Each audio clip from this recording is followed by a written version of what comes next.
Boa tarde a todos que estão aqui conosco nessa conversa virtual. Uma alegria ter todos vocês aqui, alunos, professores da escola, a Aline, que é a nossa convidada dessa tarde, minha amiga Bárbara, que abriu ali agora a câmera, que foi quem indicou a Aline para a gente. Daqui a pouco a gente vai falar mais um pouquinho. Beijo, amiga. Daqui a pouco a gente vai falar mais um pouquinho sobre cada uma delas. Antes disso, eu queria começar essa tarde. Nós já temos falado o mês inteiro sobre a consciência negra através de poesias, né? Até a minha amiga tem acompanhado também, porque a gente faz e manda também para os amigos, né? Manda para a família, manda para todo mundo. Né? E quem não conhecia a Conceição Evaristo passou a conhecer nesse mês de novembro. E aproveitar para agradecer, né, aqui a Mariângela, que gravou uma poesia, Lidiane gravou uma poesia, Alana gravou uma poesia. Então, muita gratidão a vocês por terem participado e por estarem aqui conosco também nessa tarde. E a poesia que eu trouxe hoje, para a gente começar, né, o nosso encontro, também da Conceição Evaristo, se chama Recordar é Preciso. O mar vagueia onduloso sobre os meus pensamentos. A memória, bravia, lança o leme. Recordar é preciso. O movimento vai e vem nas águas lembranças. Dos meus marejados olhos, transborda minha vida, salgando-me o rosto e o gosto. Sou eternamente náufraga, mas os fundos oceanos não me amedrontam e nem me mobilizam. Uma paixão profunda é a boia que me emerge. Sei que o mistério subsiste além das águas. Então, recordar é preciso. Por isso que nós estamos aqui, né, nessa tarde. Obrigada, Lenora. Nós estamos aqui para falar um pouco da nossa história, né, das nossas memórias enquanto povo. E por isso nós convidamos hoje a Aline, né? A gente já estava conversando aqui. Eu agradeço mais uma vez a Bárbara, que trabalha na extensão universitária da UFRJ. Eu pedi para a Bárbara, né, se ela me indicaria alguém para fazer essa conversa virtual, né, para a nossa escola, e ela me indicou a Aline. Então, muita gratidão à Bárbara pela indicação, a Aline por aceitar o nosso convite, por ter respondido ali prontamente para a Bárbara, né? Escola pública, ela disse que super topa, né? Foi esse termo que a Bárbara me respondeu. Escola pública, ela disse que super topa, e realmente é muito importante, né? Quando a gente consegue, assim, criar essa rede de relações com pessoas que sabem o valor, né, e a responsabilidade da educação pública para o nosso país. E então a gente está muito agradecido, né, por essa rede que a gente criou aí para que a gente estivesse aqui nessa tarde. E eu pedi para a Aline hoje, né, a gente combinou se a gente poderia gravar justamente por isso, por ser fora do horário escolar. A gente sabe que tem alguns que têm a dificuldade, né, de estar online nos encontros. Então, a gente podendo gravar, nós conseguimos depois postar nas redes sociais da escola, né, nos canais todos que a gente tem acesso com os alunos, para que eles depois também possam ter acesso a essa conversa que a gente acha que é muito importante, com certeza. Então, eu estou aqui com uma mini biografia da Aline, vamos apresentar, né, a nossa palestrante de hoje. A Aline, ela é consultora de diversidade, historiadora. Olha que lindo, gente. Adoro gente que é historiador, né? Por que será? Mestre em Relações Étnico-Raciais na área de Políticas Públicas pelo Cefet do Rio de Janeiro. Aluna do Programa de Desenvolvimento de Dirigentes, Administração e Negócios da Fundação Dom Cabral. Pesquisadora na área de patrimônio cultural, memória, raça, letramentos de resistência, políticas públicas e Baixada Fluminense. E ela é coautora dos livros Coronavírus e as Cidades do Brasil, Reflexões durante a Pandemia, esse desse ano, né, 2020. Nas Sombras da Diáspora, eu amei esse título, Aline, eu gosto de fazer comentários, você já viu, né? Eu amei esse título, Nas Sombras da Diáspora. Patrimônio e Cultura Afro-Brasileira na Baixada Fluminense, de 2013, Achadouros, 400 anos da devoção da Igreja de Nossa Senhora do Pilar, 1612-2012, de 2012.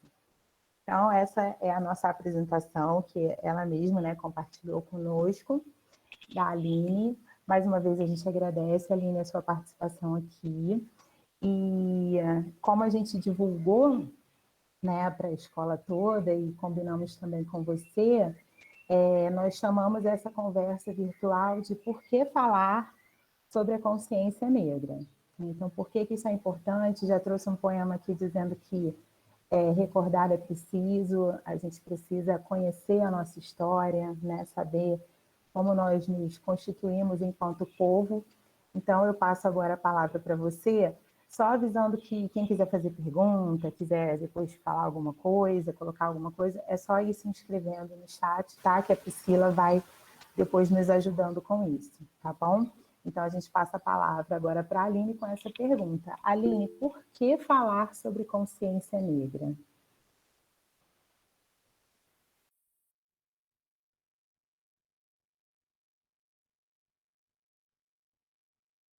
Aline, eu não estou ouvindo,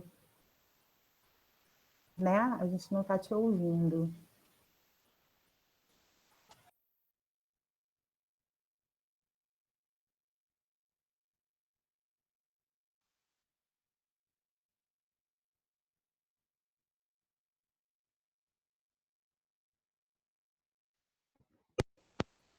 Vê se agora foi. Agora foi. Tá sem eco? Bom, acho que Vocês tá bom, conseguem me acho que ouvir tá sem? ok. Para mim Ah, tá bom, é porque eu Aline, tava com tá o bom? fone para tirar. Tá perfeito. Tá ótimo. É bom que eu tiro um pouquinho esse microfone. É... Então, boa tarde, agradeço super o convite, agradeço até pela jornada, porque é isso, o conhecimento ele precisa circular, e nada mais do que justo fazer com que o conhecimento circule nos espaços em que a gente mais precisa que ele atue, que é onde está, de fato, a nossa população negra, majoritariamente. Então, agradeço aos professores e professoras que aqui estão, mas agradeço principalmente aos alunos e às alunas, porque esse espaço e qualquer espaço em que a gente atue é para construir caminhos para as futuras gerações, então é fundamental que a gente faça sempre a conexão e os laços, então agradeço por isso. Hoje eu atuo no Instituto Identidade do Brasil, que é o IDBR, a gente atua principalmente com promoção da igualdade racial no mercado de trabalho. Eu sou coordenadora da área de consultoria, da área de empregabilidade, e justamente criando ações e caminhos para que a gente consiga falar sobre empregabilidade em espaços de trabalho. Por que falar sobre consciência, né? Eu gosto muito de antes trazer o debate sobre as palavras mesmo, né? E a consciência, ela é um convite para experimentar, ela é um convite para conhecer, ela é um convite para vivenciar a culturalidade negra. E mais do que isso, quando a gente fala sobre o debate racial, a gente precisa também entrar nesse contexto do qual é o debate de raça que o Brasil instituiu e como a gente ainda precisa falar sobre esse debate. A pauta racial no Brasil ela é atravessada por um constante silenciamento, então a gente precisa retomar essa pauta para poder falar sobre quais são as nossas conexões enquanto população negra. E para pensar as nossas conexões enquanto população negra, é importante a gente chamar a atenção para o fato de que a população negra ela existe para além do racismo. E se a gente resiste ao racismo cotidianamente, essa resistência nada mais é do que o nosso processo de reivindicação ao nosso direito de existir. E aí isso significa que a gente faz muitas coisas ao mesmo tempo, e que ninguém é só uma pessoa negra. Então, nós somos mães, filhos, filhas, tias, tios, nós somos muitas coisas ao mesmo tempo.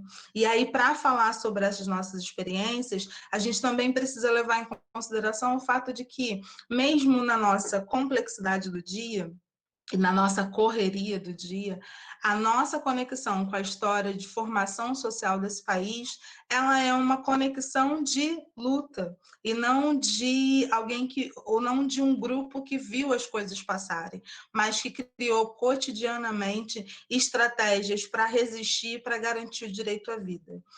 A gente faz isso já com muita prática no cotidiano quando a gente fala de processo educacional, sobre como a gente também resiste ao sistema de ausência quando a gente fala de espaços escolares, mas a gente também fala isso sobre o nosso dia a dia no cuidado da nossa família, o nosso dia a dia nas nossas relações de amizade, então por isso que é tão importante a gente falar sobre a tomada de consciência.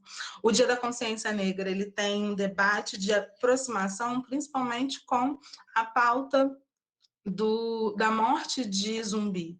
E nada mais do que justo trazer esse debate sobre a morte de Zumbi para a gente falar sobre a importância de pensar qual é o contexto social, o contexto de formação social do Brasil, principalmente a partir do debate de luta. E aí eu acho que é importante a gente levar alguns pontos que eu considero fundamental. Primeiro é o ato de lembrar, e como a gente começou com Conceição, que é uma docilidade em pessoa, que acho que é um prazer imenso, não só conhecer a obra, como conhecer também Conceição, porque acho que a gente enriquece muito quando está perto dos nossos, e a gente vive em coletividade, é o nosso melhor lugar de segurança. Mas pensar a lógica do lembrar é importante porque é esse lembrar que nos faz pensar enquanto povo. O que eu estou querendo chamar a atenção para isso é o fato de que lembrar é uma das formas em que todas as culturas no mundo atuam para garantir e para trazer a sua força enquanto povo.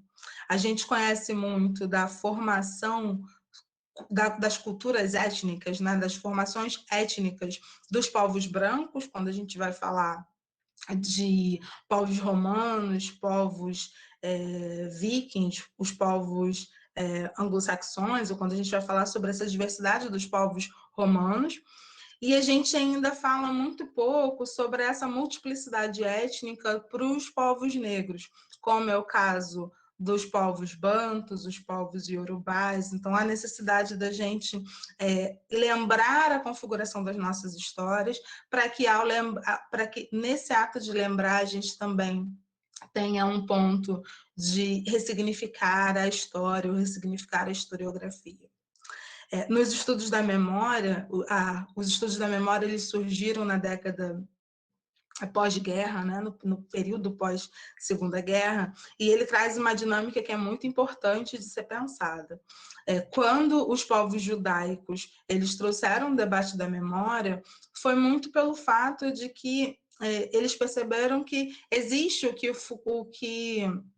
Pollock chamava de uma memória oficial, e essa memória oficial ela entra para um enquadramento da história, e existe uma memória que é uma memória subterrânea, e essa memória subterrânea ela está ali em constante disputa. É ainda uma coisa que o Pollock chama a atenção, que é o fato de que se essas histórias elas não entram se essas narrativas de memória elas não entram na história, elas em algum momento se perdem até virarem lendas. Então, por isso que é importante a gente retomar o nosso direito de lembrar para poder também ressignificar a nossa forma enquanto essencial para uma construção de um país. Falando sobre o nosso direito de lembrar, a gente não viveu o processo escravista, né? Eu, Aline, não vivi o processo escravista, mas a única forma que a gente, enquanto historiadores, consegue retomar esse processo é analisando as tensões que essas que a história traz esse debate ocorre muito pelos processos judiciais. E aí olhar para os processos judiciais, olhar para os para a forma de depoimentos, é o que a gente vai fazer entender o contexto de luta, o contexto de ressignificação das lutas da população negra. Não é à toa que quando a gente fala hoje de situações de dor, a gente também retoma justamente para olhar como o judiciário se manifesta ou não se manifesta, para que a gente possa analisar as tensões que existem. Toda vez que a gente fala sobre sociedade, a gente só consegue chegar mais perto do que ela é a partir das tensões. E pensar as tensões é pensar também como as minorias são atingidas por essa sociedade. Por isso, pensar que no contexto brasileiro, as minorias, elas são, na verdade, o que o Munanga também vai chamar a atenção, que elas são, na verdade, uma maioria. São maiorias minorizadas. E isso que é importante a gente fazer para entender o contraponto em que a palavra minoria, né, o contexto, o conceito minoria, vem junto com a ideia de um Estado republicano do período ainda da construção romana, né? Que vai falar sobre pequenos grupos que têm participação política. Mas quando a gente olha para o contexto do que a gente tem hoje, a gente entende que a gente é de fato uma maioria e que essa maioria ela é silenciada cotidianamente. Então, por isso que a gente precisa tensionar a forma de silenciamento dessa população. E aí, para trazer esse debate, uma das coisas que a gente mais escuta é o fato de que algumas pessoas não entendem a pauta racial e não entendem o porquê que a gente também precisa falar de racismo, pensar esses confrontos de sociedade em que passa pela pauta do racismo. E aí eu peço licença, Lauane, por o que a gente tinha dito, mas eu acho que a gente precisa também tensionar e falar um pouco sobre essa pauta do racismo no Brasil. O racismo ele é uma construção de hierarquização entre grupos, hierarquização entre grupos a partir de uma experiência racial. A configuração de raças no século XIX foi instituída principalmente por um discurso biológico. Esse discurso não existe mais. Não existe, todo mundo já entende que entre diferenças biológicas, a população ela é a espécie humana ela é semelhante, mas essa estrutura discursiva gerou um impacto em sociedade. E por isso que quando a gente fala de raça, raça é um conceito sociológico, porque tem a ver com as experiências sociais que os grupos têm ao conviver e ao interagir.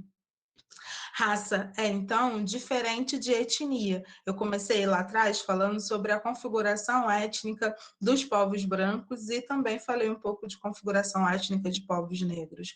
Mas, ainda assim, quando a gente olha para o Brasil e a configuração racial do Brasil, ela é dividida em 4 principais grupos, que é o grupo branco, o grupo negro, o grupo indígena e o grupo amarelo. O grupo branco é composto pela soma de pretos e pardos. E por isso que quando a gente soma pretos e pardos no Brasil, a gente tem o percentual de 85,8% da população. Quando a gente olha para esse mesmo percentual para a população americana, para os Estados Unidos, né, a população estadunidense, os Estados Unidos têm um percentual tem 15% da população é afro-americana nos Estados Unidos.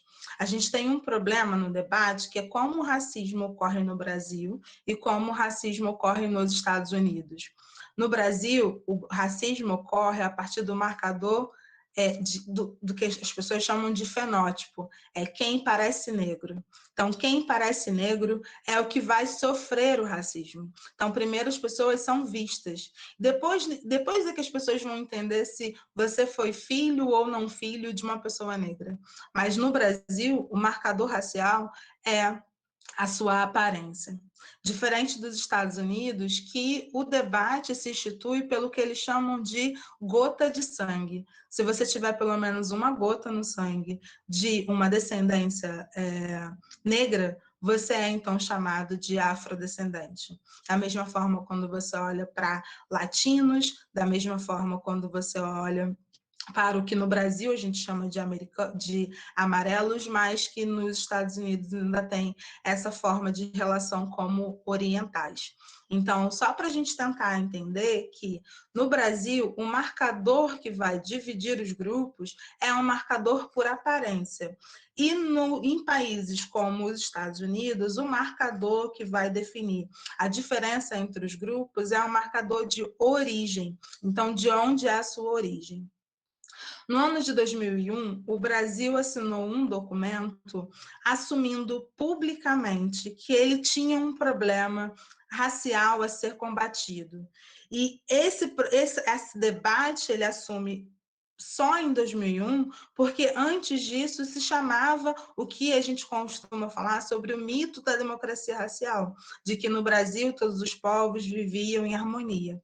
E aí, em 2001, que o Brasil assume a necessidade de falar sobre o debate racial. E isso ocorre na Conferência de Durban. É durante essa conferência que, no processo de assinatura do documento, todos os demais países utilizavam o conceito de origem. Então, a gente falava nesse documento sobre afro-chilenos, sobre afro-argentino, e no Brasil a nomenclatura era de negro. Por isso que, a partir desse momento, o Brasil utiliza a nomenclatura de afrodescendente e entra no debate de afrodescendência da ONU, e o que é completamente diferente de como o racismo se institui no Brasil. E aí é por isso que é importante dizer que esse debate fez com que também gerasse um problema educacional, porque a gente tem uma pauta que é muito importante, mas que não tem o aprofundamento dessa pauta, de explicar por que o Brasil está assinando um termo que é o afrodescendente, e aí se a gente for olhar para a formação social do Brasil, quase todo mundo é afrodescendente, mas quando a gente fala da experiência do racismo, o racismo ele vai se dar por quem parece negro, e quanto mais negro e quanto mais traço de pessoas negras você tiver, mais o impacto desse racismo vai ter um processo de ausência. E aí, como o racismo ele opera na sociedade brasileira?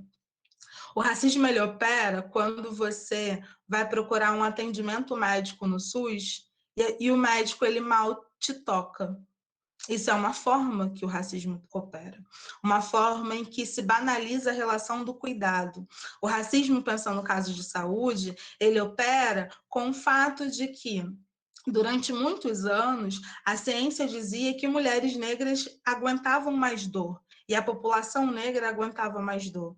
Por isso que os maiores casos de violência obstétrica é voltada para mulheres negras. E isso é importante a gente entender, porque a gente está falando sobre o impacto de como ele ocorre na saúde.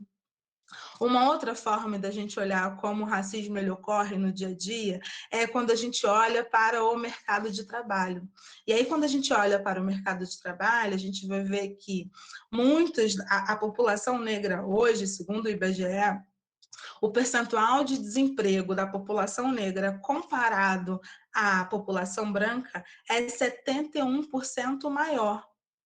Isso significa que não adianta só você ter um diploma que consiga, de fato, encontrar um emprego.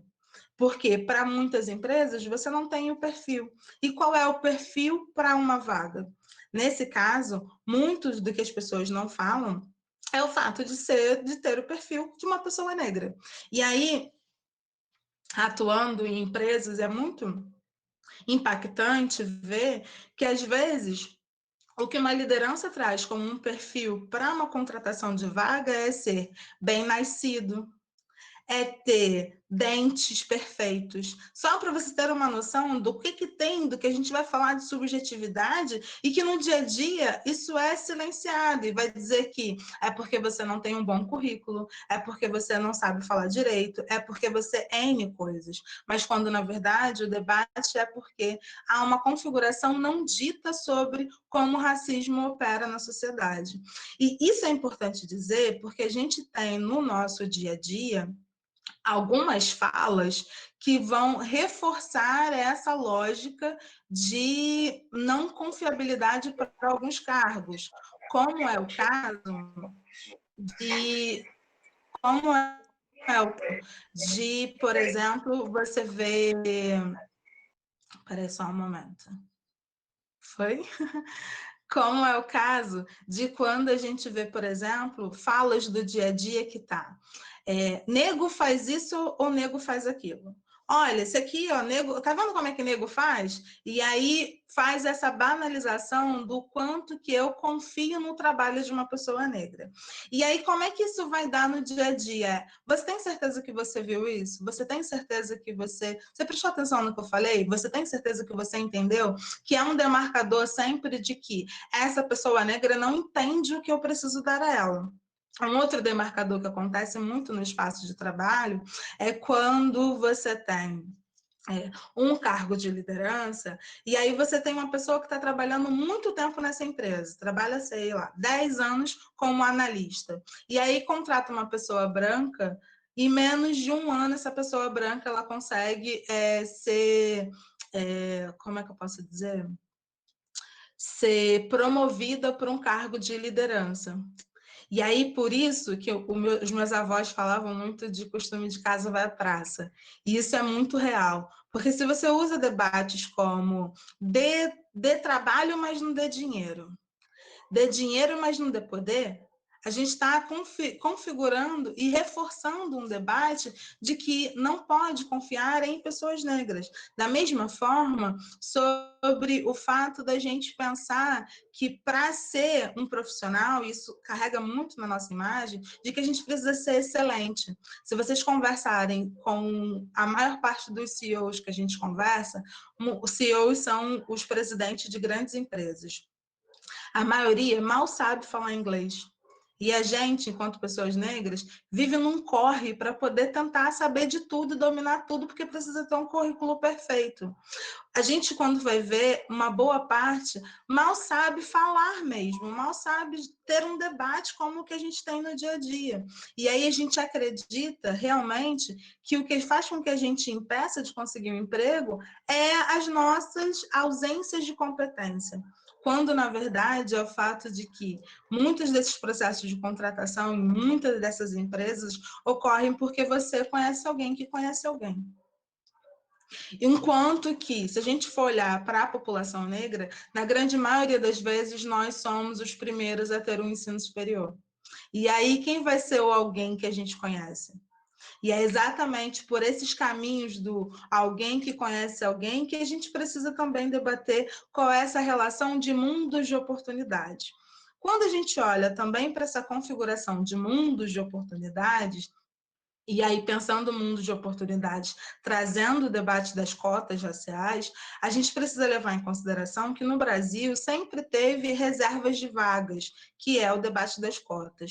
Na década de 68, 1968, o Brasil instituiu uma lei, que é a chamada Lei do Boi, que definia 30% das reservas de vaga de ensino médio, que hoje a gente entende como ensino médio, para filhos de fazendeiro, e 50% das reservas de vaga de universidades técnicas para filhos de fazendeiros. É por isso que boa parte da gente conhece, por exemplo, uma pessoa branca que diz: eu vou fazer direito porque o meu pai fez direito, porque o meu avô fez direito. Porque se configurou um caminho de oportunidades para garantia de formação. Se a gente olha para o passado do Brasil, boa parte do nosso passado vai ter situações e processos judiciais em que a mãe entrava solicitando uma vaga numa escola para o seu filho e o juiz dizia: vaga para quê? Seu filho precisa trabalhar. Não é à toa que ainda hoje a população negra é que está com a maior percentual de evasão escolar, porque é dentro da nossa população que tem uma urgência de trabalho, porque tem uma urgência de alimentação, que nas suas casas os jovens negros vão vir na sua grande maioria.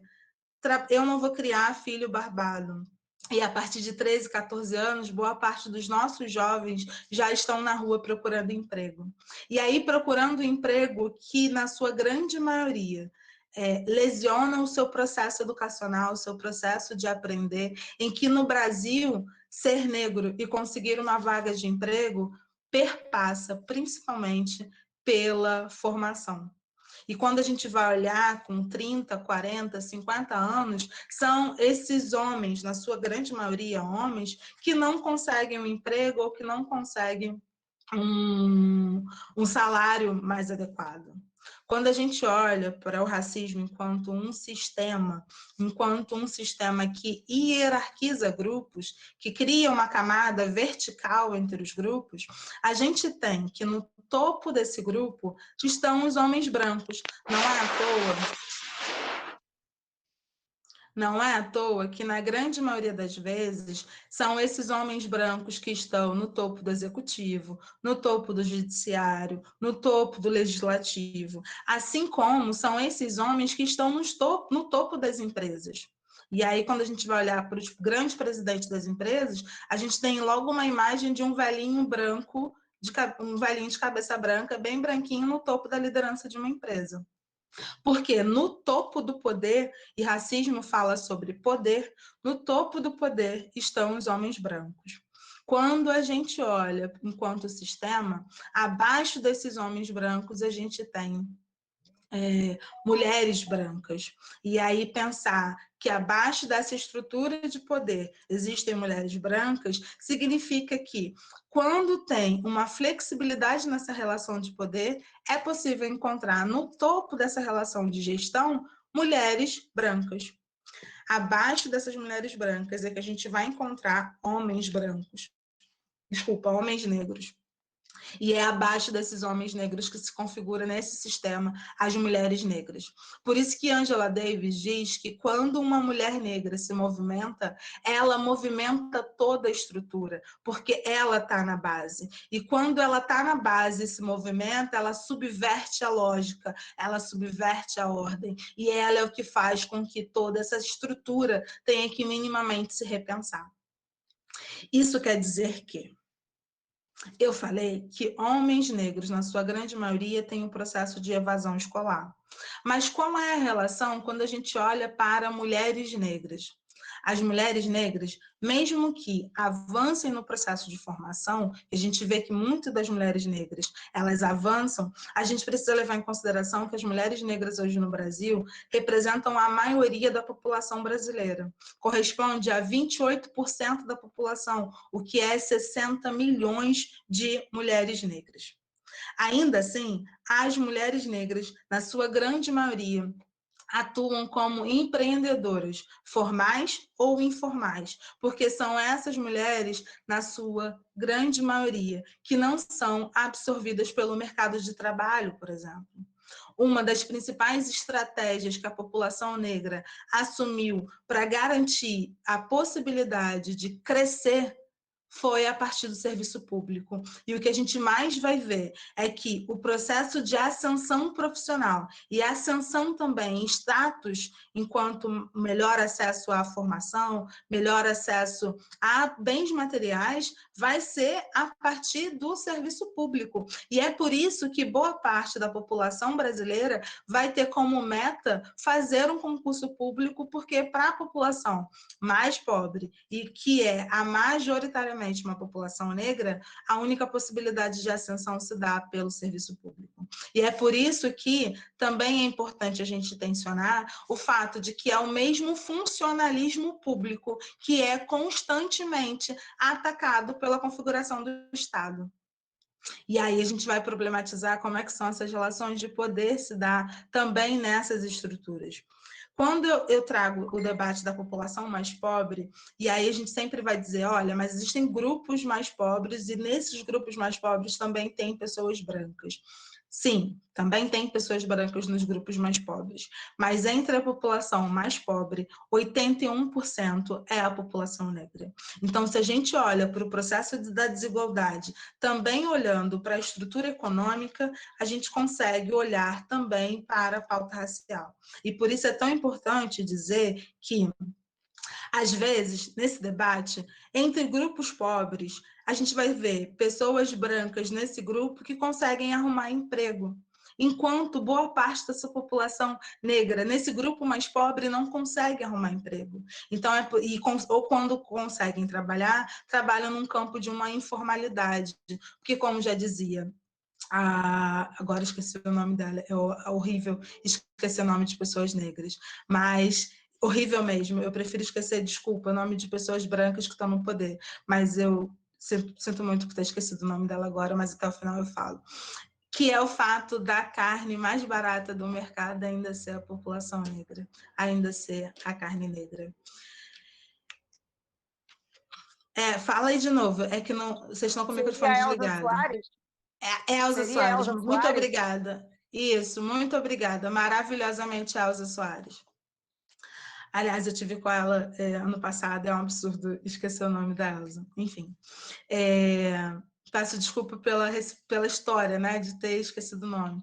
Mas é importante a gente problematizar sobre essa carne mais barata, porque se a população negra está na grande maioria no corpo docente desse país, na educação básica, não é à toa que a educação básica tem o menor recorte de salário ainda nessa população, ainda nessa sociedade brasileira. E quando a gente olha para essa tensionalidade, a gente também precisa problematizar o fato do que Mbembe vai chamar de um mundo de morte ou uma política de morte. Pensar a política de morte é importante porque a Mbembe vai fazer uma contraposição com Foucault. O Foucault vai falar sobre uma política da vida, que é a biopolítica, um Estado voltado para a garantia da vida. E aí, quando a gente tensiona para essa configuração de Estado que a gente tem, não fazer nada é uma forma de fazer. E esse não fazer nada como uma forma de fazer é o que a gente vai tensionar sobre as políticas de morte, ou essa necropolítica. Um Estado que, ao garantir um cuidado para um determinado grupo, decide quem tem o direito de viver e quem tem o direito de morrer. Isso é tão complexo a gente pensar, que quando a gente olha para a pandemia e fala sobre relação de cuidado, quando a gente olha para a pandemia e fala sobre os hospitais de saúde, os hospitais de campanha que tiveram a oportunidade de se desenvolver, não é à toa que o hospital de campanha que mais vai ser bem sucedido, ele está na zona sul do Rio de Janeiro, do estado, né? A zona sul da cidade do Rio de Janeiro, e é desenvolvido pelo capital empresarial. Então, é por isso que a gente precisa atencionar o fato de que um hospital de campanha em Duque de Caxias nunca ter sido aberto. É por isso que a gente vai atencionar o fato de que ter hospitais de campanha, mas não ter equipamento nesses hospitais, porque boa parte desses equipamentos foram migrados para outras regiões. Então, a gente precisa problematizar, quando fala sobre o debate racial, também de um debate que passa a relação de território. E território, ou a territorialidade, tem a ver também com o aprisionamento de determinados grupos numa determinada lógica também de escassez. Quando a gente vai falar sobre uma passagem caríssima para você ir para o centro do Rio de Janeiro, uma passagem caríssima, ou quando esses transportes públicos já não existem mais a um determinado horário. E são lógicas que vão gerando uma relação invisível de acesso. Então, se você quer se você quer fazer uma formação e se você tem que trabalhar durante o dia e precisa estudar à noite, você precisa levar em consideração transporte público. E se você não tem possibilidade de voltar desse transporte público, você termina estudando perto da sua casa. E se você mora numa das regiões mais pobres desse país, estudar perto da sua casa significa estudar com formações voltadas para trabalho operacional. Estou chamando essa atenção porque o que a gente mais vai ter nessas regiões? Cursos para professor, cursos para técnico de enfermagem, cursos para técnico de edificação, cursos que estão dentro dessa área técnica em que a gente não está falando sobre assumir o topo do poder. Os cursos que você vai precisar acessar para assumir o topo do poder estão nas regiões de melhor acesso desse estado. E essas regiões vão estabelecer uma forma de você não acessá-la. E você não acessa com transporte público, você não acessa com a ausência desse transporte, com o valor alto desse transporte. Então, é por isso que quando a gente fala da pauta racial, é importante a gente lembrar que cada vez que a gente avança, as regras mudam para criar uma forma de você também não conseguir acessar. Quantas de nós, para conseguir uma formação no ensino superior, deixou de comer aquele lanchinho e guardar qualquer troquinho para garantia da passagem ou a garantia do material escolar? E aí, hoje, quando a gente olha para os currículos da população negra, que tem melhorado, e a população negra hoje, segundo o IBGE, é mais de 50% dos ensinos universitários, para uma vaga de emprego, aí eu retomo o debate sobre empregabilidade, as pessoas querem que você tenha tido uma experiência de resiliência no exterior. E desde quando isso é um critério extremamente necessário para uma vaga de emprego? Então, é por isso que a gente precisa sempre problematizar quais são as estruturas que a gente está colocando, qual é a estrutura que a gente olha quando fala de sociedade e quais são os critérios que essa mesma sociedade vai utilizar também para cercear os nossos direitos de ascensão. E aí, essa mesma estrutura vai fazer com que você acredite que você não está conseguindo porque você não fez o suficiente. E aí, por que a gente fala sobre o debate racial? Por que a gente fala sobre um debate que nos atravessa com tanta dor? A gente fala sobre esse debate porque é importante a gente conhecer a doença para conseguir minimamente saber como acabar com ela. A gente precisa minimamente entender quem é esse monstro para que esse monstro não cresça. E a gente precisa, quando a gente fala sobre esse monstro não crescer, é dizer que a gente precisa muito e de uma forma urgente de cuidar da saúde mental da nossa população negra. Porque é essa saúde mental que vai fazer com que você, no primeiro tropeço, ou paralise, ou você corre atrás, porque você está dizendo que esse sistema que diz não para você, diz não por uma simples estrutura, e que essa estrutura é problema deles, e que enquanto coletividade a gente vai somar forças para cada vez mais utilizar possibilidades de ocupar. E aí pensar essa possibilidade de ocupar é dizer que, enquanto coletividade, o lugar e a morada da coletividade é o nosso principal lugar de apoio e de crescimento. E nada mais justo do que dizer que a gente cresce juntos, a gente cresce se apoiando. E existem muitas outras formas de falar sobre o como que o racismo impacta na nossa experiência, na nossa saúde mental. O racismo impacta tanto na saúde mental que a população negra é a que mais morre de infarto. O racismo impacta tanto na saúde mental que a população negra é a que mais tem casos de loucura.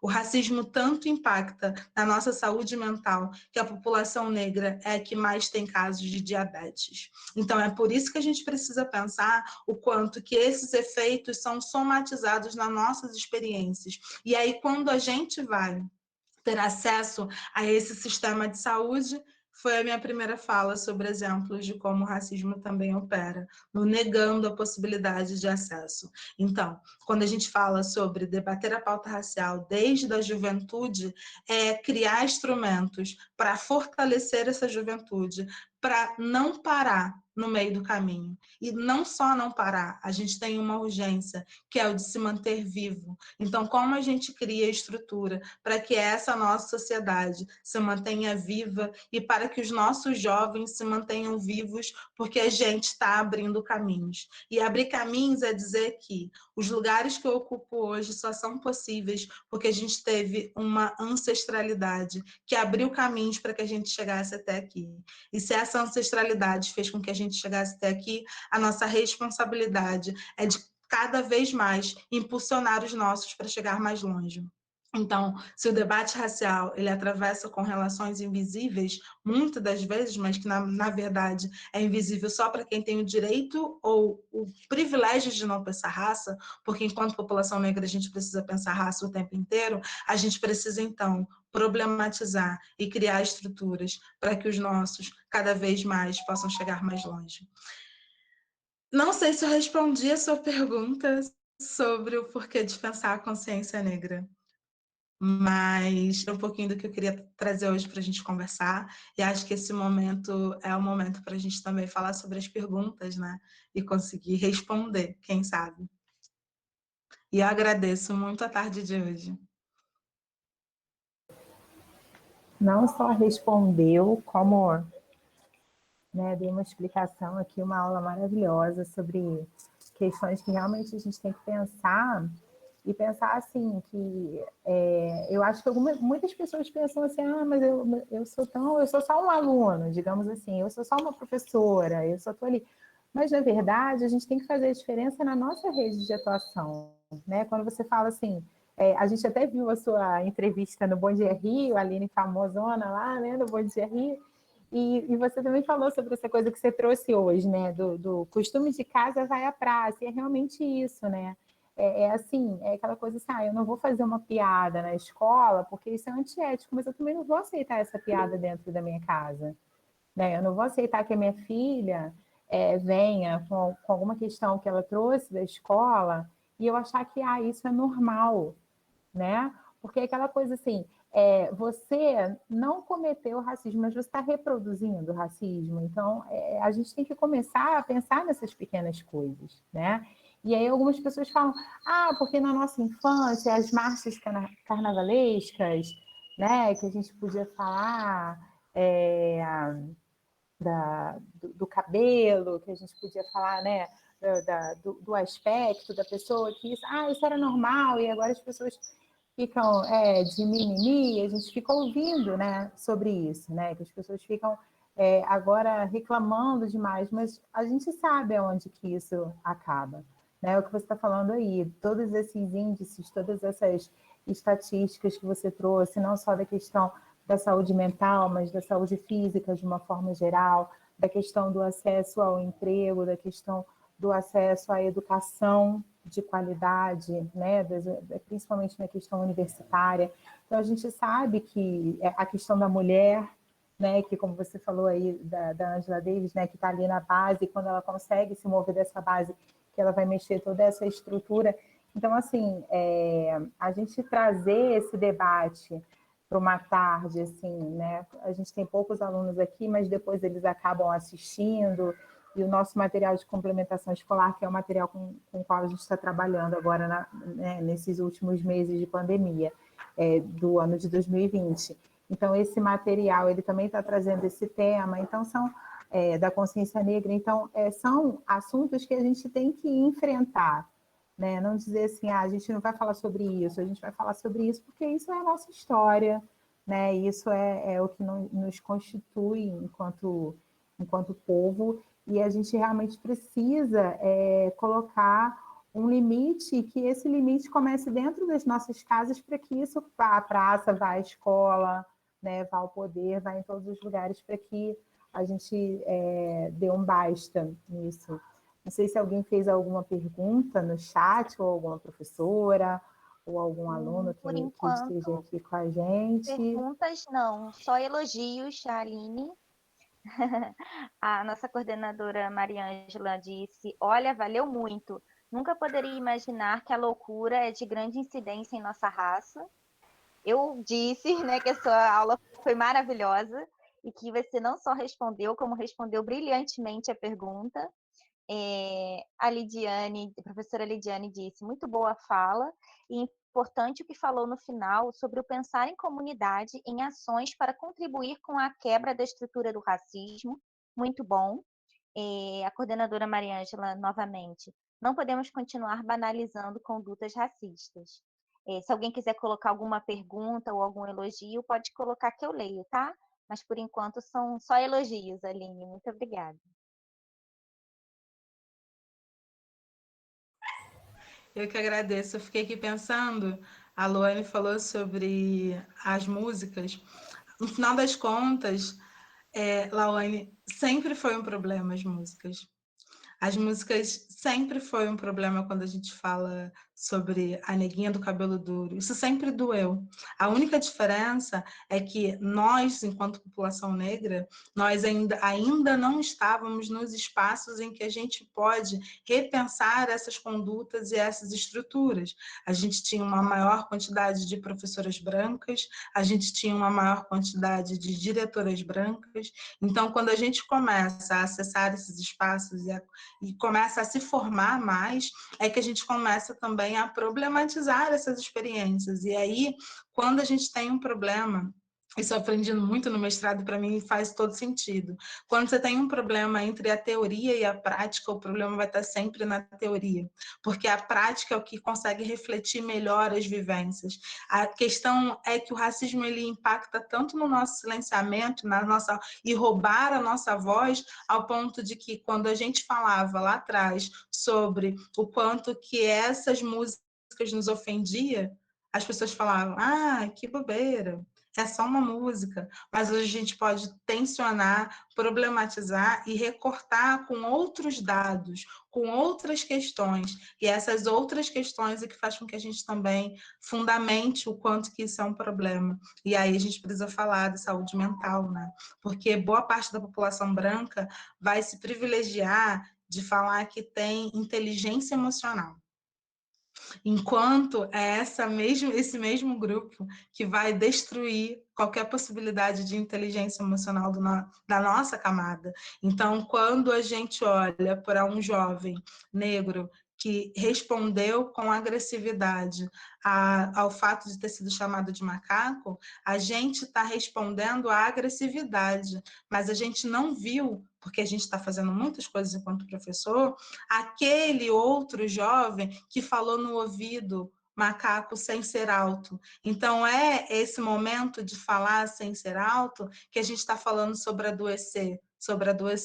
E quando a gente olha para as relações de trabalho, isso ocorre com muita frequência. Então, o que você faz também para adoecer o outro, em que o outro, em algum momento, não consegue entregar o que tinha para entregar, não consegue fazer o que tinha para fazer. Então, quando a gente fala sobre debate racial, a gente precisa levar em consideração que todos nós fomos criados para sermos racistas. População branca, ela é racista porque ela está na estrutura do poder. População negra, que não está na estrutura do poder, ela reproduz o racismo, porque também aprendeu. E é por isso que a gente precisa problematizar as referências teóricas, a forma que se referencia Charles Darwin, a forma que a gente referencia todas as teorias, porque as teorias foram fundamentadas num princípio, num determinado século, que carregava um determinado princípio ideológico, que era a eugenia, que é a base do racismo. Então, por isso que a gente precisa problematizar, porque todo mundo, em algum momento, está reproduzindo. Outros se beneficiam da estrutura racista. Aqui nós temos um comentário do nosso aluno Cleiton, do 6º ano. Ele colocou muito bom, com vários O's ali. A nossa aluna Lana, do PJ1, disse que amou a sua fala, Aline. E a nossa professora Lidiane confirmou, né, que as músicas, as perucas e fantasias de nega maluca realmente ofendem muito. Essa última fala agora da Aline, falando sobre essa questão da gente não banalizar, né, algumas teorias, porque foram pessoas que viveram realmente num outro momento e que tinham uma outra visão de mundo e que tiveram um olhar que hoje a gente vê um olhar racista em determinadas situações e que a gente não pode achar que isso é normal nem banalizar. Nós, lá na escola, temos uma questão, questionamos, estamos até assim, esperando a gente estar num trabalho presencial para nós levarmos à discussão o nome da nossa sala de leitura. O nome da nossa sala de leitura é Monteiro Lobato, e a gente sabe que esse autor é um homem do tempo dele, exatamente com uma visão assim, distorcida, né? E que a gente precisa, no momento oportuno, baseado num planejamento pedagógico, né? Levar o aluno a refletir se ele é um bom patrono realmente para a nossa sala. Podemos até decidir que é, mas sempre ao fazer as leituras, né, principalmente as leituras não adaptadas, as leituras que são diretas dele, com esse olhar crítico, sabendo que ele, como um homem do tempo dele, ele tinha uma visão que não era a visão mais acertada.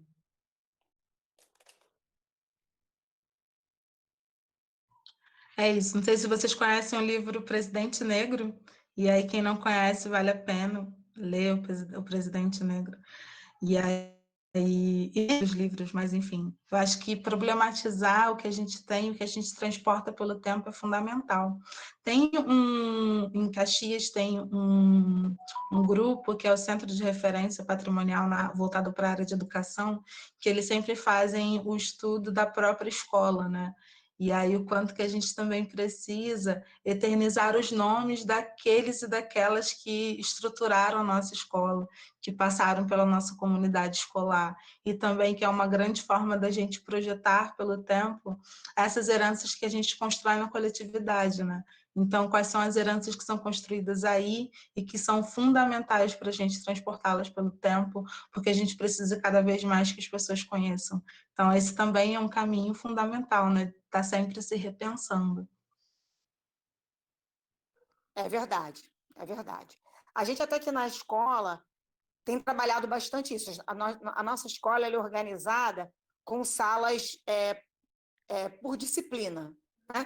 Cada disciplina tem a sua sala respectiva. E, assim, muitas das nossas salas homenageiam vultos da nossa história e da nossa cultura negros. A sala de geografia é Milton Santos. A sala de história é Nelson Mandela. A sala de inglês é Martin Luther King. Uma das salas de língua portuguesa é Maria Firmina dos Reis. Né? Então, assim, a gente tem essa precaução. A nossa direção, eu faço parte da equipe, é uma direção negra. Né? Então, a gente tem essa preocupação e a gente pensa nisso. Né? A gente tem outros, por exemplo, a gente tem o Ziraldo, a outra sala de língua portuguesa que é Ziraldo, a gente tem Isaac Newton, não vamos desmerecer tudo o que essas outras pessoas fizeram para a nossa cultura brasileira e mundial. Né? Mas, assim, também vamos prestigiar os negros que fizeram parte da história. Uma das nossas salas de matemática é Kathleen Johnson, né? Brilhante, maravilhosa. A Nora está aqui lembrando, Catherine, né? Realmente, a Catherine Johnson foi a primeira, né? E daí vieram as outras homenageando vultos da nossa história e da história mundial, negros que estudaram e foram brilhantes e contribuíram com o progresso mundial e que nem sempre têm o reconhecimento devido, né? Infelizmente.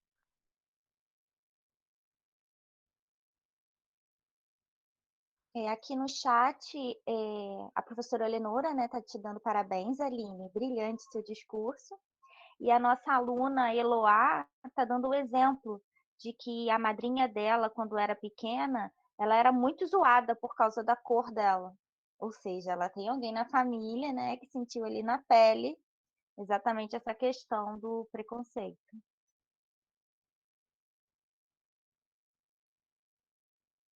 A Bárbara também está aqui dizendo, né? Parabéns à escola pela iniciativa, a professora Lau, o quanto é fundamental uma educação inclusiva que respeite as diferenças. A Aline, minha admiração por toda a sua trajetória, por trazer esse debate para a cena da escola de maneira brilhante. Representatividade e resistência. Bárbara, você também pode falar nesse momento, se você quiser, né? Claro, porque ela está um pouco envergonhada, mas você também é nossa convidada, viu? Se você quiser falar, pode falar. Já colocou aqui no chat, mas também pode falar, tá bom?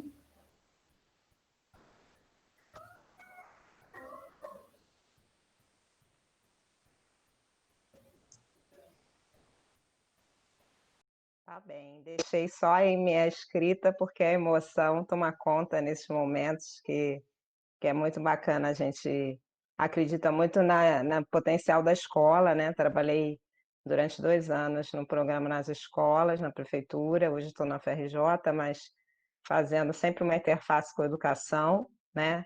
Esse ano eu estou até com o projeto PIBIC-EM, que é um projeto que articula também com a escola, né? A pesquisa, a iniciação científica.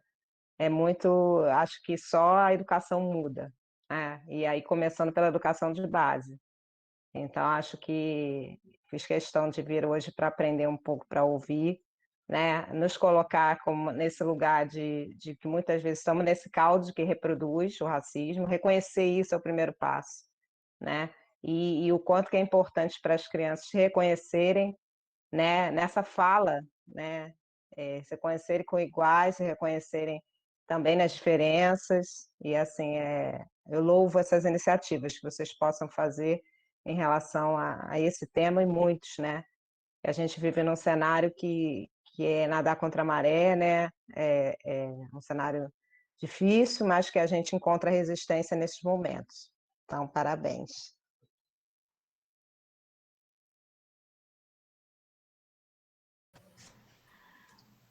Eu fico aqui vendo a Bárbara, nós somos amigas, já fizemos bodas de prata, né, de amizade.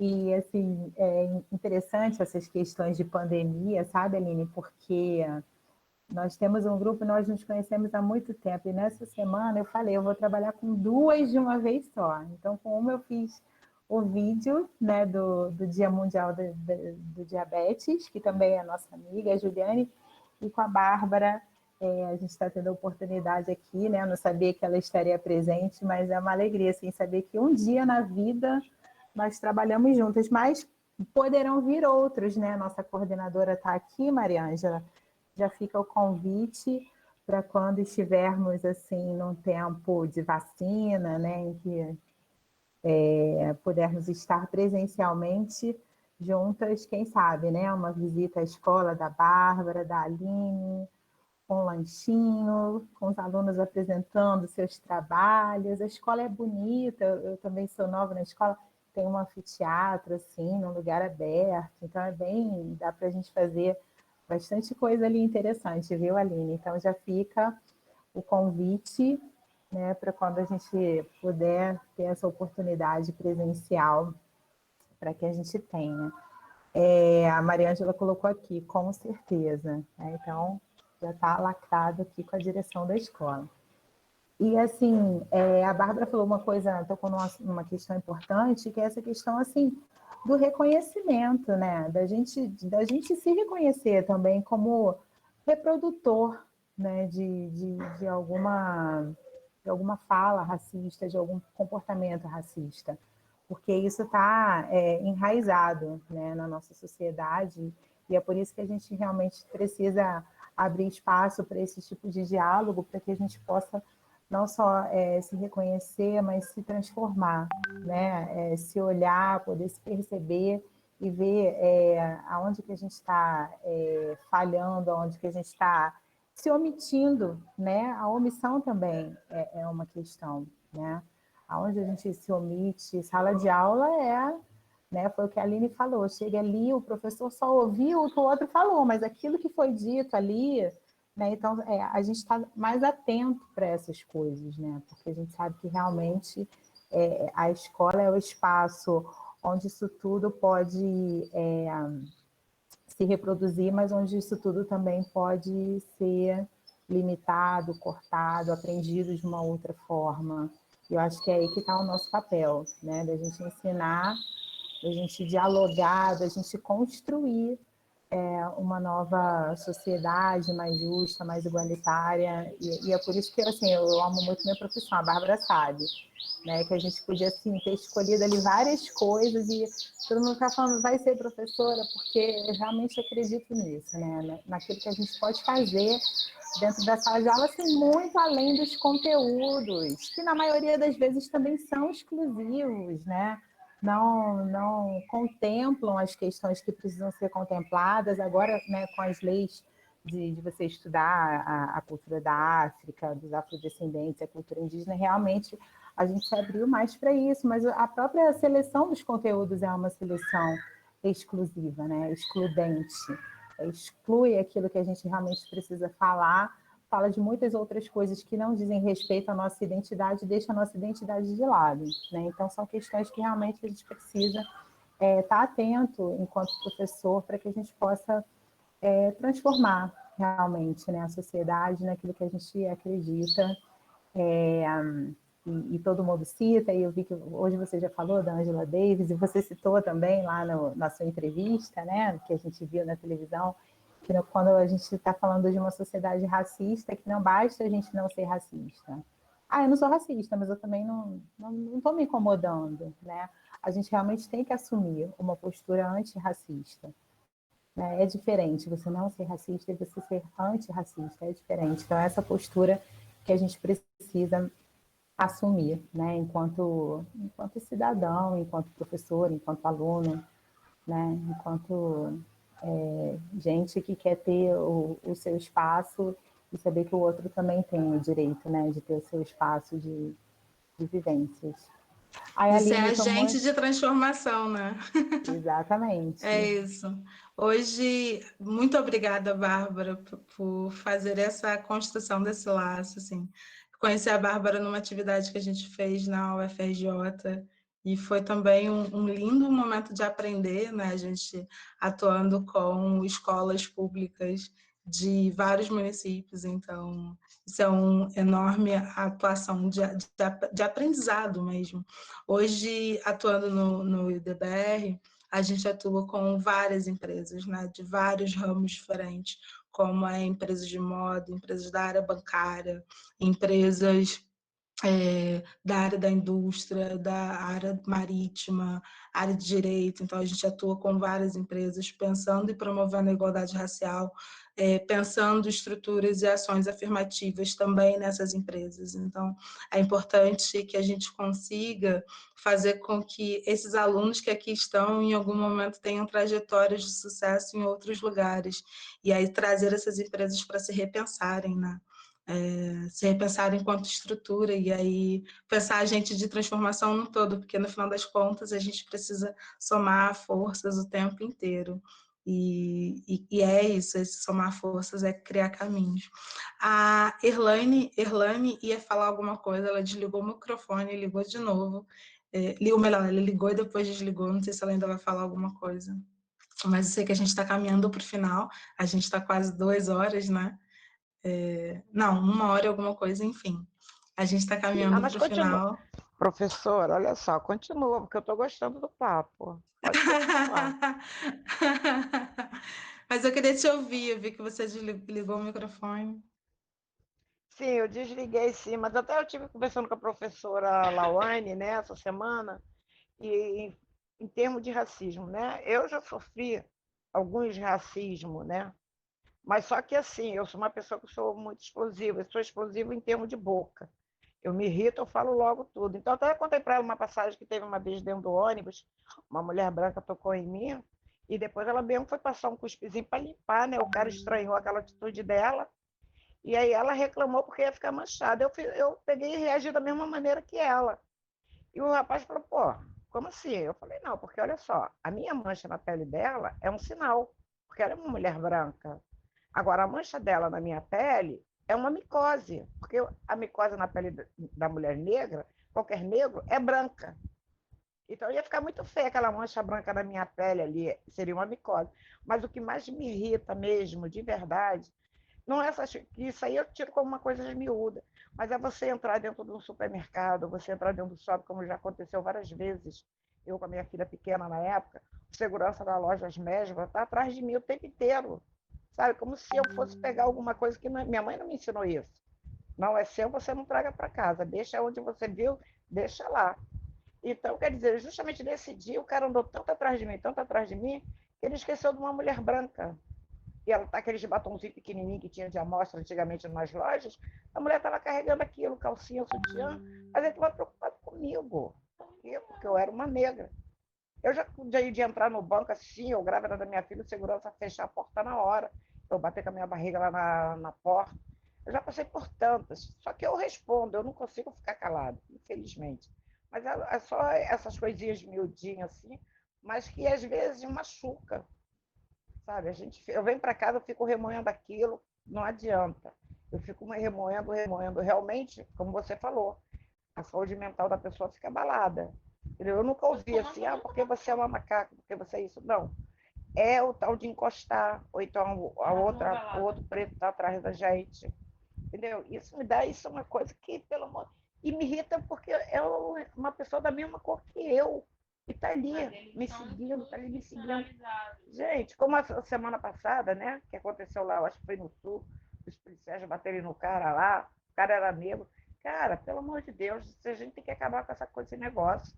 Mas não adianta, enquanto tiverem os brancos total no poder, isso aí não acaba.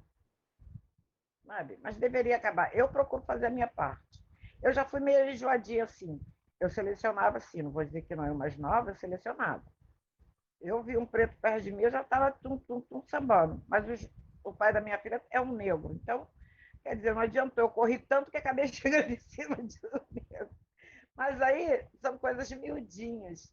Mas essas coisas maiores assim. Eu já fui barrada dentro de entrar num prédio em Copacabana.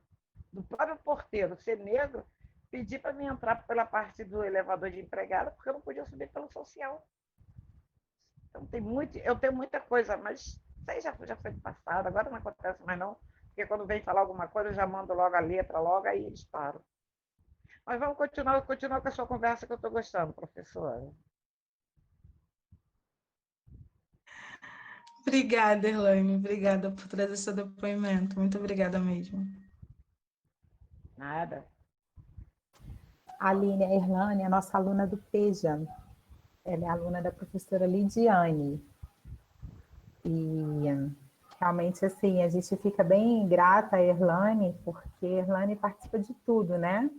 Nesse tempo, assim, de pandemia, que a gente fica correndo atrás de aluna, a Erlane é fácil de ser achada, que é uma maravilha. A gente quer Erlane para... Erlane tem que gravar uma poesia, Erlane tem que fazer um vídeo, que a Erlane fez, né, participando do projeto do Orquestra nas Escolas, né, sobre o Dia da Consciência Negra, a Erlane topou. Então, assim, a Erlane está aquela aluna, assim, fácil de ser achada. E a gente realmente conversou sobre esses assuntos. Ela até tocou a questão, né, ela não falou agora, mas você não tem o perfil para esse trabalho, né? A questão que você trouxe. Isso. Ela também comentou, né, Erlane? E aí a gente conversou bastante. Foi com a minha filha, isso. Isso. E aí a gente conversou bastante sobre isso. Então, gente, tem mais alguns agradecimentos aqui, né, Priscila? Sim, tem vários agradecimentos. Você pode falar para depois a gente encerra, tá bom? Posso. A Maria Ângela agradeceu, em nome da direção, a presença da Aline, da Bárbara e de todos que vieram nos prestigiar. A professora Lenora deu parabéns, né, a todos que participaram dessa conversa maravilhosa. O nosso aluno Cleiton respondeu ao comentário da Lana, né, dizendo que essa situação é muito triste. E a Maria Ângela fechou, né, dizendo que foi um prazer participar desse momento. Agradeceu novamente a todos que viabilizaram esse encontro e a todos que ele prestigiaram. Pediu desculpas, mas ela precisou se retirar e diz que espera em breve podermos participar de outro deste, só que dessa vez presencial. Então é isso, a Aline assinou embaixo, a Bárbara também. Vamos colocar lá no cartório para registrar. E assim, em breve estaremos todos juntos de maneira presencial, se Deus quiser, né? Que venha a vacina, para que a gente possa realmente, né, estar juntos aí com segurança. Agradeço muito. Vou agradecer primeiro as meninas que nunca soltam minha mão, que ao mesmo tempo que eu estou falando aqui da Bárbara, que é minha amiga há 26 anos, né? Eu também tenho aqui a Priscila e a Lidiane, que seguraram minha mão, sabe, Bárbara? Mas elas nem me conhecem, nunca me viram pessoalmente. Só assim, chamadas de vídeo e tal, porque eu cheguei, né, da licença maternidade e ainda não tivemos a oportunidade de estar juntas presencialmente, mas elas entram em tudo comigo. Eu falo, gente, tem que fazer um link aqui, tem que gravar essa reunião, tem que gravar esse encontro, e elas me ajudam, então sempre agradecer, né, a Priscila, a Lidiane, a todos os professores da escola, a Mariângela, que saiu, coordenadora, mas que sempre apoia também, né, essas ações que a gente tem tentado promover pela sala de leitura, para que, se é o que a gente tem, né, que é essa forma virtual, que a gente também aproveite isso. Eu acho que isso também trouxe algumas coisas positivas, né? Ver o positivo quando está tudo muito ruim, a gente também tem que procurar as coisas positivas, e são essas oportunidades que eu, sinceramente, acho que vão até continuar por muito tempo, né? Eu acho que a gente aprendeu esse novo jeito, e aí se a Aline estiver lá super comprometida, no Bom Dia Rio, sabe, Bárbara? E falar assim, ah, não, agora eu estou muito ocupada, e ela não puder, a gente faz também a videoconferência, certo? É brincadeira, tá, Aline? A gente agradece pela sua disponibilidade. Pode falar. Não, eu ia falar que aquele dia eu estava tremendo, me tremendo muito. Ah, foi isso, foi uma experiência, foi. Foi muito top. Mas também aquela hora da manhã, né? Dá para. Mas foi muito legal, muito legal. E aí a gente agradece, então, né, a Bárbara por essa conexão aí, por essa ajuda, né? Foi um domingo, eu estava aqui, Bárbara, me ajuda, né? E aí a gente já sabe em quem ir nessa hora. Eu falei, a Bárbara com certeza vai resolver meu problema, né? E aí a Bárbara, porque a gente queria falar sobre isso, mas a gente não queria ficar falando exatamente isso. O senso comum, aquilo que, né, isso é importante também. Isso aconteceu comigo, né, trazer esses exemplos, mas a gente queria realmente isso, né? Uma coisa assim fundamentada, né, uma pessoa que estuda sobre isso, que pensa mesmo sobre isso, para que a gente possa também se alimentar desses elementos, de tudo que ela trouxe, e buscar realmente ser diferente, né? Ser, como ela falou, agente dessa transformação que a gente tanto quer ver, né? E que espero que a gente veja, né? Que a gente veja, mas que a gente veja, assim, de fato, e não em pequenas situações, mas que a gente consiga ver isso de fato na nossa sociedade, né? Que a gente siga de mãos dadas, resistindo, lutando, não jamais reproduzindo, mas também não se omitindo diante das situações, né, para que a gente possa realmente viver num mundo melhor para todos, né? Então é só gratidão mesmo nesse momento, agradeço muito, tá, aos alunos que estiveram aqui conosco, aos professores da escola que também já se ausentaram, e agora a gente vai deixar esse material eternizado. Se ano que vem a gente tiver que colocar a Aline lá no telão da escola, né? Pelo amor de Deus, né, gente? 20 de novembro estaremos lá, né? Fé. E aí, se a gente tiver que colocar lá essa fala que foi muito maravilhosa, explicou muito além do que a pergunta, né, que a gente fez, por que falar sobre consciência negra, explicou brilhantemente, como colocaram aqui nos comentários, e a gente vai guardar sempre essa sua fala, essa sua explicação, para que a gente possa usar outras vezes, e agora são esses alunos, depois serão outros, e que a gente vá sempre gerando essa transformação. Gente, muito obrigada, tá bom?